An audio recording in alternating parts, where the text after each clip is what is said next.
Capítulo 10. A lei, por ser apenas a sombra dos bens futuros, na sua expressão real, é de todo impotente para aperfeiçoar aqueles que assistem aos sacrifícios que se renovam indefinidamente cada ano. Realmente, se os fiéis, uma vez purificados, não tivessem mais pecado algum na consciência, não teriam cessado de oferecê-los? Pelo contrário, pelos sacrifícios se renova a cada ano a memória dos pecados, pois é impossível que o sangue de touros e de carneiros tire pecados. Eis porque, ao entrar no mundo, Cristo diz: não quiseste sacrifício nem oblação, mas me formaste um corpo. Holocaustos e sacrifícios pelo pecado não te agradam. Então eu disse: eis que venho, porque é de mim que está escrito no rolo do livro: venho, ó Deus, para fazer tua vontade. Disse primeiro: tu não quiseste, tu não recebeste com agrado os sacrifícios nem as ofertas, nem os holocaustos, nem as vítimas pelo pecado, quer dizer, as imolações legais. Em seguida ajuntou: eis que venho para fazer a tua vontade. Assim, aboliu o antigo regime e estabeleceu uma nova economia. Foi em virtude desta vontade de Deus que temos sido santificados uma vez para sempre, pela oblação do corpo de Jesus Cristo. Enquanto todo sacerdote se ocupa diariamente com seu ministério e repete inúmeras vezes os mesmos sacrifícios, que todavia não conseguem apagar os pecados, Cristo ofereceu pelos pecados um único sacrifício, e logo em seguida tomou lugar para sempre à direita de Deus, onde espera de hora em diante que os seus inimigos sejam postos por escabelos de seus pés. Por uma só oblação, ele realizou a perfeição definitiva daqueles que recebem a santificação. É o que nos confirma o testemunho do Espírito Santo, depois de ter dito: eis a aliança que depois daqueles dias farei com eles, oráculo do Senhor. Imprimirei as minhas leis nos seus corações e as escrevereis no seu espírito. Acrescenta: dos seus pecados e das suas iniquidades já não mais me lembrarei. Ora, onde houve plena remissão dos pecados, não há por que oferecer sacrifício por eles. Por esse motivo, irmãos, temos ampla confiança de poder entrar no santuário eterno, em virtude do sangue de Jesus, pelo caminho novo e vivo que nos abriu através do véu, isto é, o caminho do seu próprio corpo. E dado que temos um sumo sacerdote estabelecido sobre a casa de Deus, acheguemo-nos a ele com um coração sincero, com plena firmeza de fé, o mais íntimo da alma isento de toda mácula de pecado e o corpo lavado com a água purificadora do batismo. Conservemo-nos firmemente apegados à nossa esperança, porque é fiel aquele cuja promessa aguardamos. Olhemos uns pelos outros, para estímulo à caridade e às boas obras. Não abandonemos a nossa assembleia, como é costume de alguns, mas admoestemo-nos mutuamente, e tanto mais quando vedes aproximar-se o grande dia. Depois de termos recebido e conhecido a verdade, se a abandonarmos voluntariamente, já não haverá sacrifício para expiar este pecado. Só teremos que esperar um juízo tremendo e o fogo ardente que há de devorar os rebeldes. Se alguém transgredir a lei de Moisés, e isto provado com 2 ou 3 testemunhas, deverá ser morto sem misericórdia. Quanto pior castigo julgais que merece quem calcar os pés do Filho de Deus, profanar o sangue da aliança em que foi santificado e ultrajar o Espírito Santo, autor da graça? Pois bem, sabemos quem é que disse: minha é a vingança, eu a exercerei. E ainda o Senhor julgará o seu povo. É horrendo cair nas mãos do Deus vivo. Lembrai-vos dos dias de outrora, logo que fostes iluminados, com longas e dolorosas lutas sustentastes, seja tornando-vos alvo de toda espécie de opróbrios e humilhações, seja tomando moralmente parte nos sofrimentos daqueles que os tiveram de suportar. Não só vos compadecestes dos encarcerados, mas aceitastes com alegria a confiscação dos vossos bens, pela certeza de possuirdes riquezas muito melhores e imperecíveis. Não percais esta convicção, a que está vinculada a uma grande recompensa, pois vos é necessária a perseverança para fazerdes a vontade de Deus e alcançardes os bens prometidos. Ainda um pouco de tempo, sem dúvida, bem pouco, e o que há de vir, virá, e não tardará. Meu justo viverá da fé, porém, se ele desfalecer, meu coração já não se agradará dele. Não somos absolutamente de perder o ânimo para a nossa ruína, somos de manter a fé para a nossa salvação. Capítulo 11. A fé é o fundamento da esperança. É uma certeza a respeito do que não se vê. Foi ela que fez a glória dos nossos antepassados. Pela fé, reconhecemos que o mundo foi formado pela palavra de Deus e que as coisas visíveis se originam do invisível. Pela fé, Abel ofereceu a Deus um sacrifício bem superior ao de Caim e mereceu ser chamado justo, porque Deus aceitou as suas ofertas. Graças a ela e que, apesar de sua morte, ele ainda fala. Pela fé, Enoque foi arrebatado, sem ter conhecido a morte, e não foi achado, porquanto Deus o arrebatou. Mas a Escritura diz que antes de ser arrebatado, ele tinha agradado a Deus. Ora, sem fé é impossível agradar a Deus, pois para se achegar a Ele, é necessário que se creia primeiro que Ele existe e que recompensa os que o procuram. Pela fé na palavra de Deus, Noé foi avisado a respeito de acontecimentos imprevisíveis. Cheio de santo temor, construiu a arca para salvar a sua família. Pela fé, ele condenou o mundo e se tornou o herdeiro da justificação, mediante a fé. Foi pela fé que Abraão, obedecendo ao apelo divino, partiu para uma terra que deveria receber em herança, e partiu não sabendo para onde ia. Foi pela fé que ele habitou na terra prometida, como em terra estrangeira, habitando aí em tendas com Isaac e Jacó, co-herdeiros da mesma promessa, porque tinha a esperança fixa na cidade assentada sobre os fundamentos eternos, cujo arquiteto e construtor é Deus. Foi pela fé que a própria Sara cobrou vigor de conceber, apesar de sua idade avançada, porque acreditou na fidelidade daquele que lhe havia prometido. Assim, de um só homem quase morto nasceu uma posteridade tão numerosa como as estrelas do céu, e inumerável como os grãos de areia da praia do mar. Foi na fé que todos nossos pais morreram, embora sem atingir o que lhes tinha sido prometido. Viram-no e o saudaram de longe, confessando que eram só estrangeiros e peregrinos sobre a terra. Dizendo isto, declaravam que buscavam uma pátria. E se referissem àquela de onde saíram, ocasião teria de tornar a ela. Mas não, eles aspiravam a uma pátria melhor, isto é, a celestial. Por isso, Deus não se dedigna de ser chamado o seu Deus. De fato, Ele lhes preparou uma cidade. Foi pela sua fé que Abraão, submetido à prova, ofereceu Isaac, seu único filho, depois de ter recebido a promessa e ouvido as palavras: uma posteridade com teu nome te será dada em Isaac. Estava ciente de que Deus é poderoso até para ressuscitar alguém dentre os mortos.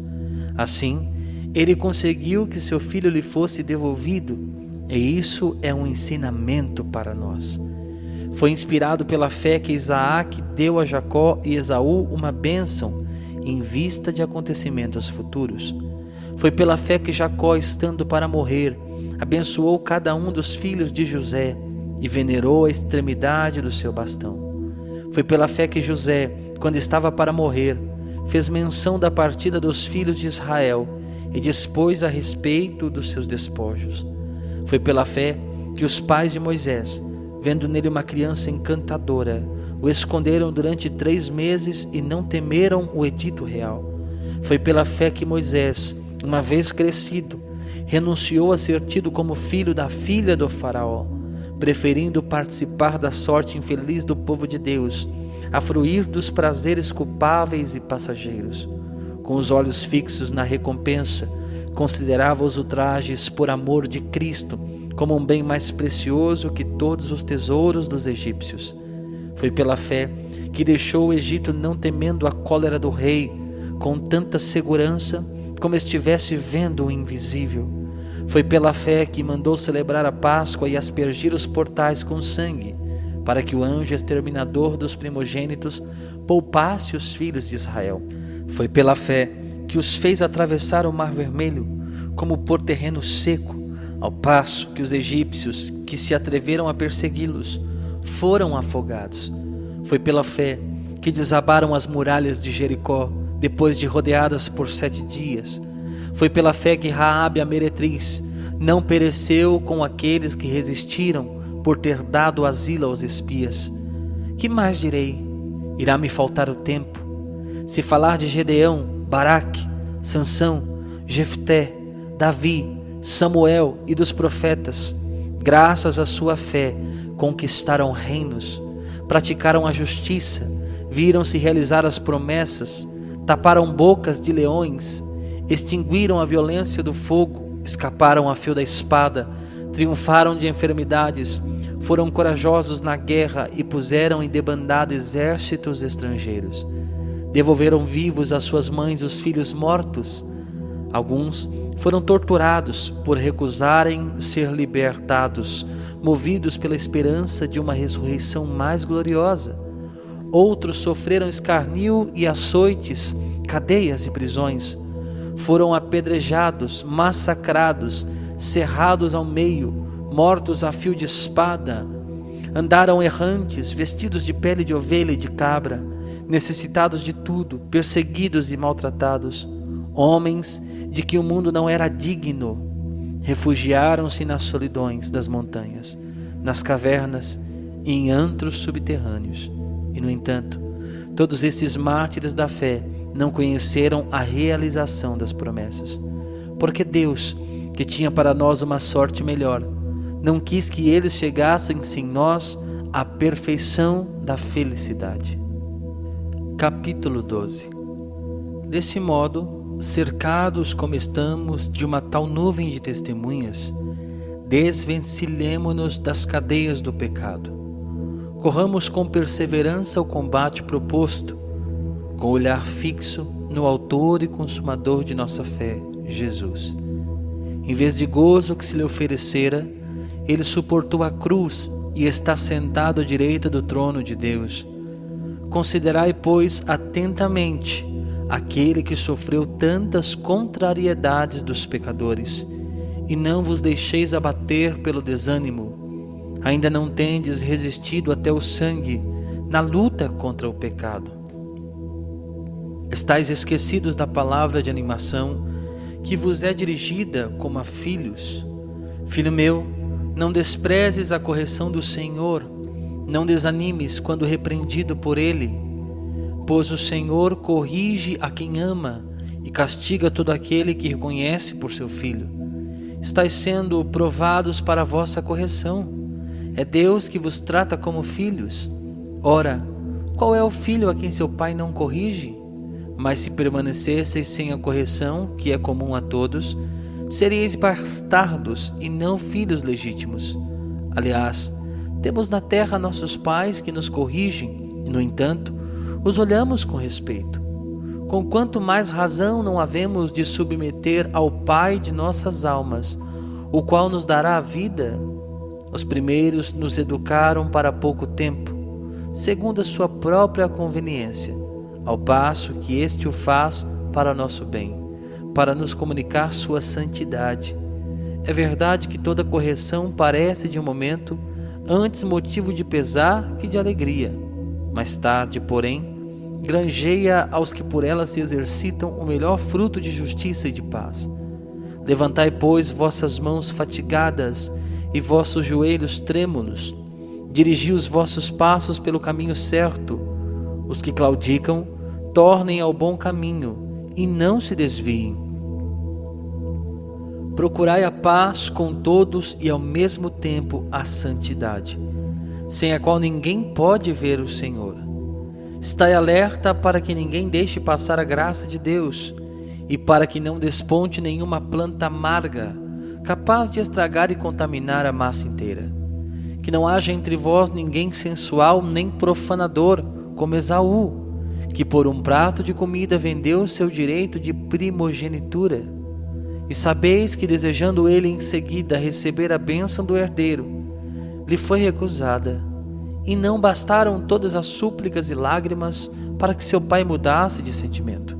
Em verdade, não vos aproximastes de uma montanha palpável, invadida por fogo violento, nuvem, trevas, tempestade, som da trombeta e aquela voz tão terrível, que aos que a ouviram suplicaram que ela não lhes falasse mais.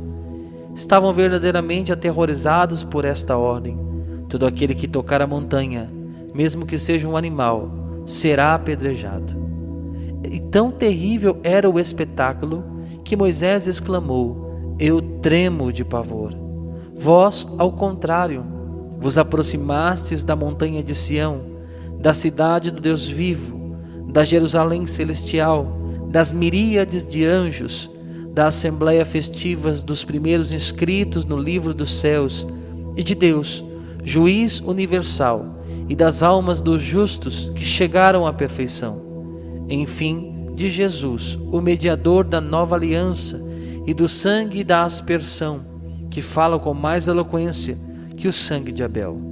Guardai-vos, pois, de recusar ouvir aquele que fala, porque se não escaparam do castigo aqueles que dele se desviaram, quando lhes falava na terra, muito menos escaparemos nós se o repelirmos quando nos fala desde o céu.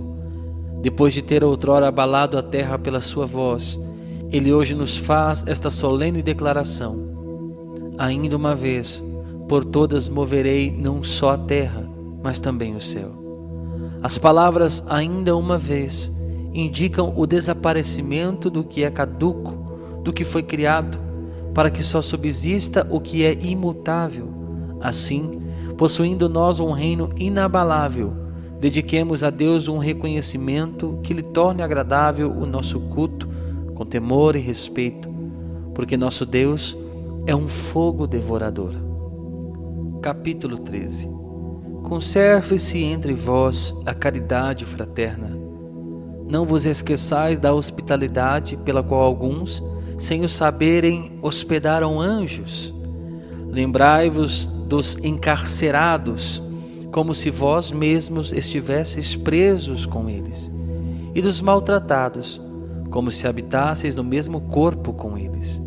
Vós todos considerai o matrimônio com respeito, e conservai o leito conjugal imaculado, porque Deus julgará os impuros e os adúlteros. Vivei sem avareza, contentai-vos com o que tendes, pois Deus mesmo disse: não te deixarei, nem desampararei. Por isso é que podemos dizer com confiança: o Senhor é meu socorro, e nada tenho que temer. Que me poderá fazer o homem? Lembrai-vos de vossos guias que vos pregaram a palavra de Deus. Considerai como souberam encerrar a carreira e imitai-lhes a fé. Jesus Cristo é sempre o mesmo, ontem, hoje e por toda a eternidade. Não vos deixeis desviar pela diversidade de doutrinas estranhas.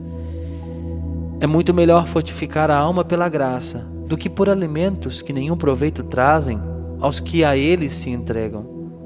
Temos um altar do qual não tem direito de comer os que se empregam no serviço do tabernáculo mosaico, porque quando o sumo sacerdote levava ao santuário o sangue dos animais imolados para a expiação do pecado, os corpos desses animais eram inteiramente consumidos fora da entrada.